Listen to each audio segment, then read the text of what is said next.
Dictation 100 शब्द प्रति minute start होगा 5 सेकंड बाद। स्टार्ट। अनुभूति के द्वंद्व ही से प्राणी के जीवन का असर आरंभ होता है। उच्च प्राणी मनुष्य भी केवल एक जोड़ी अनुभूति लेकर इस संसार में आता है। बच्चे के छोटे से हृदय में पहले सुख और दुख की सामान्य अनुभूति भरने के लिए जगह होती है। पेट का भरा या खाली रहना ही ऐसी अनुभूति के लिए पर्याप्त होता है।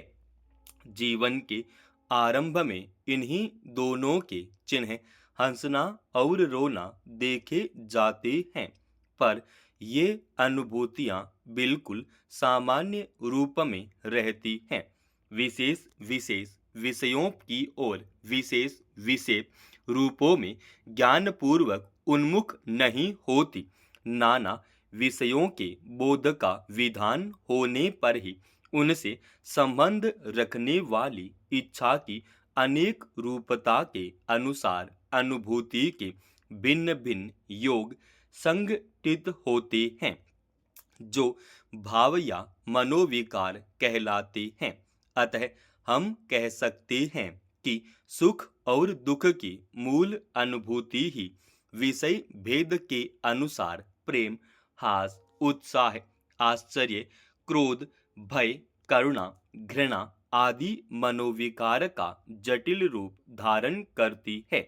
जैसे यदि शरीर में कहीं सुई चुभने की पीड़ा हो तो केवल सामान्य दुख होगा, पर यदि साथ ही यह ज्ञात हो जाए कि सुई चुभाने वाला कोई व्यक्ति है, तो उस दुख की भावना कई मानसिक और शारीरिक वृत्तियों के साथ संश्लिप्त होकर उस मनोविकार की योजना करेगी जिसे क्रोध कहते हैं। जिस बच्चे को पहले अपने ही दुख का ज्ञान होता था, बढ़ने पर असंख्य क्रम अनुमान द्वारा उसे और बालकों का कष्ट और रोना देखकर भी एक विशेष प्रकार का दुख होने लगता है, जिसे दया या करुणा कहते हैं। इसी प्रकार जिस पर अपना वश न हो, ऐसे कारण से कष्ट पहुंचाने वाले भावी अनिष्ट के निश्चय से जो दुख होता है, वह भय कहलाता है। बहुत छोटे बच्चे को जिसे यह अनिश्चयात्मिका वृद्धि नहीं होती, भय कुछ भी नहीं होता। यहाँ तक कि उसे मारने के लिए हाथ उठाएं तो भी वह विचलित न होगा, क्योंकि वह निश्चय नहीं कर सकता कि इस हाथ उठाने का परिणाम दुख होगा। मनोविकारों या भावों की अनुभूतियां परंपरागत क्रम या दुख की मूल अनुभूति ने ऐसी ही भिन्न होती है, जैसे रासायनिक मिश्रण प्रमाण तथा अपने संयोजक द्रवों ने भिन्न होते ही विषय बोध की विविधता तथा उससे संबंध रखने वाली इच्छाओं की विभिन्नता के अनुसार मनोविकारों को आलोचना का विकास होता है। हानि या दुख के कारण में हानि या दुख के पहुंचाने की चेतन वृत्ति का पता पाने पर हमारा काम उस मूल अनुभूति से नहीं चल सकता जिसे दुख कहते हैं, बल्कि उसके योग से संगठित क्रोध नामक जटिल भाव की आवश्यकता होती है। हमारी इंद्रियां दूर से आती हुई प्रवेशकारिणी बातों का पता देने लगती है। हमारा अंतःकरण उसे भावी आपदा का निश्चय कराने लगता है। तब हमारा काम दुख मान से नहीं चल सकता, बल्कि भागने या बचने की प्रेरणा करने वाले भय से चल सकता है।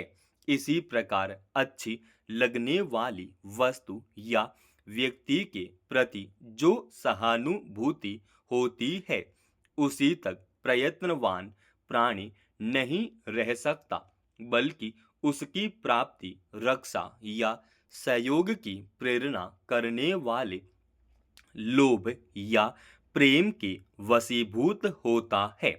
अपने मूल रूपों में सुख और दुख दोनों की अनुभूतियां कुछ बंधी हुई शारीरिक क्रियाओं की ही प्रेरणा प्रवृत्ति के रूप में करती है। उनकी भावना, इच्छा और प्रयत्न अनेक रूपता का स्फुरण नहीं होता।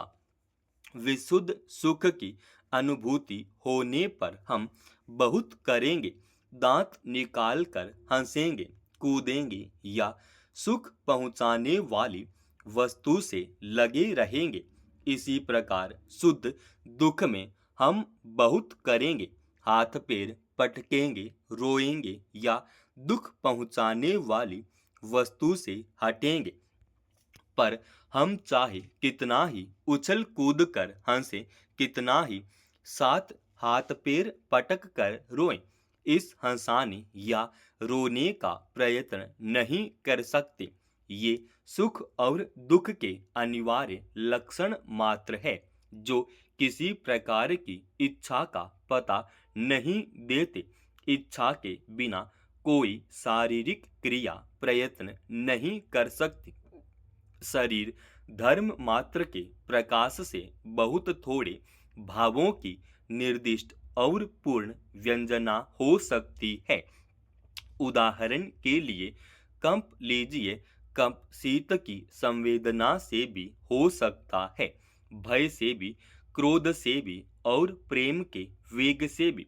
अतः जब तक भागना, छिपना या मारना, झपटना इत्यादि प्रयत्नों के द्वारा इच्छा के स्वरूप का पता न लगेगा, तब तक भय या क्रोध की सत्ता पूर्णतया वक्त न होती।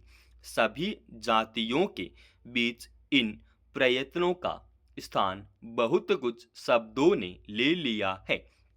मुंह से निकले हुए वचन ही अधिक तरह भिन्न भिन्न प्रकार की इच्छाओं का पता देकर भावों की व्यंजना किया करते हैं।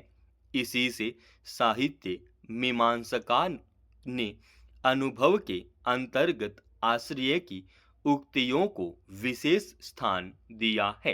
क्रोधी चाहे किसी और झपटे या न झपटे, उसका यह कहना ही मैं उसे पीस डालूंगा क्रोध की व्यंजना के लिए काफी होता है। इसी प्रकार लोभी चाहे लपके या न लपके, उसका कहना ही कि कहीं वह वस्तु हमें मिल जाती, उसके लोभ का पता देने के लिए बहुत है। वीर रस की जैसी अच्छी और परिष्कृत अनुभूति उत्साहपूर्ण उक्तियों द्वारा होती है, वैसी तत्परता के साथ हथियार चलाने और रणक्षेत्र में उछलने कूदने के वर्णन में नहीं।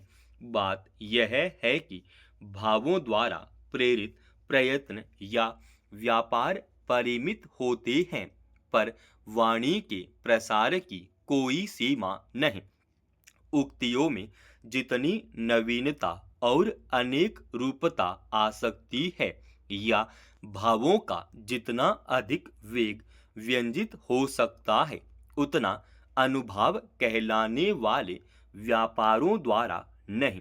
क्रोध के वास्तविक व्यापार तोड़ना फोड़ना, मारना पीटना इत्यादि ही हुआ करते हैं, पर क्रोध की उक्ति चाहे जहां तक बढ़ सकती है, किसी को धूल में मिला देना, चटनी कर डालना, किसी का घर खोदकर तालाब बना डालना तो मामूली बात है।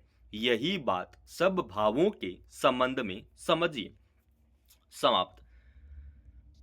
दोस्तों, रोजाना ऐसे ही एडवांस डिक्टेशन के लिए चैनल को आप अभी सब्सक्राइब कीजिएगा, और आज के इस डिक्टेशन का पीडीएफ फाइल हमने हमारे Telegram channel study with HP Swami पे डाल दिया है।